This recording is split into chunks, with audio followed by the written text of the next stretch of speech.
Guys, so I just wanted to talk to you about our core and how it's related to back pain. Guess what? There's no actual muscle called the core. Okay, it's a bit like my my calf here. People say, oh, what can I do for my calf? There's no muscle called the calf. Okay, so there's a bit more technical terms for those muscles. So pretty much our core, if we think about it, we want to sort of think about it like our whole sort of midsection region. Okay, so pretty much we've got on the outside here, superficial muscles, the rectus abdominis, also known as the six pack. Okay, so that's one of the main sort of areas that a lot of guys want to work on, but it doesn't actually help our back so much. So we've got our rectus abdominis here.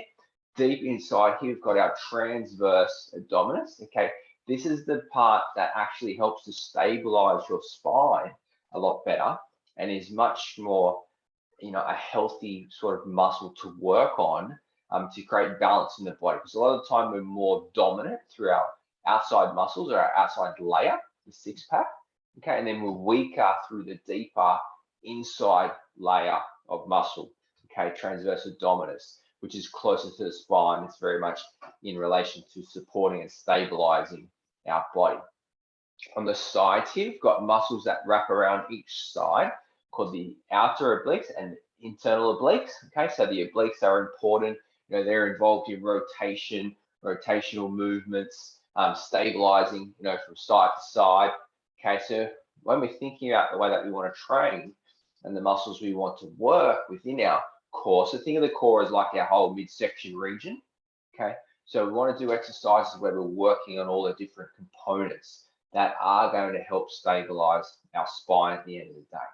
Okay, so besides the obliques on the top here, we have the diaphragm, okay, and on the bottom we have the pelvic floor. So the diaphragm is like a big balloon, okay, so it expands and contracts as we breathe.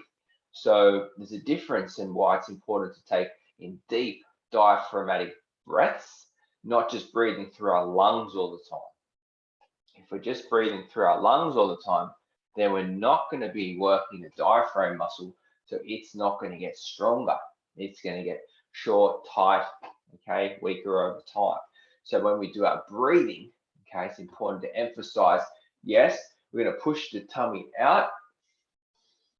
Tummy goes out, which so expands the diaphragm, and then we feel the air coming into our lungs as well. Then as we're exhaling, we draw the stomach in. Okay, so now we're starting to work the diaphragm. So diaphragmatic breathing is much more beneficial than just shallow breathing through your lungs here. Okay, so if you're not sure about your breathing, check in with someone that can help you with that. One of our team, one of our coaches, make sure you talk about diaphragmatic breathing. We can give you some different drills. Just comment diaphragmatic somewhere below in your next session, or an email or a comment below. So they're the different components, the main components. All right, so the pelvic floor is another sort of subtle area where we can work on a lot more isolated type exercises on the floor. Okay, so we need to hit and create balance and strength throughout these different parts of the body.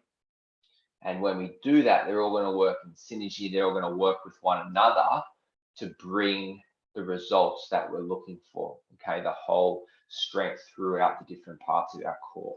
So we've got to do exercises for each component if that's an area where you might be weak. As well as that, we can think that the glutes are another extension of our core, because the glutes help to set the pelvis, they help to get the pressure off the lower back, they help unload the spine.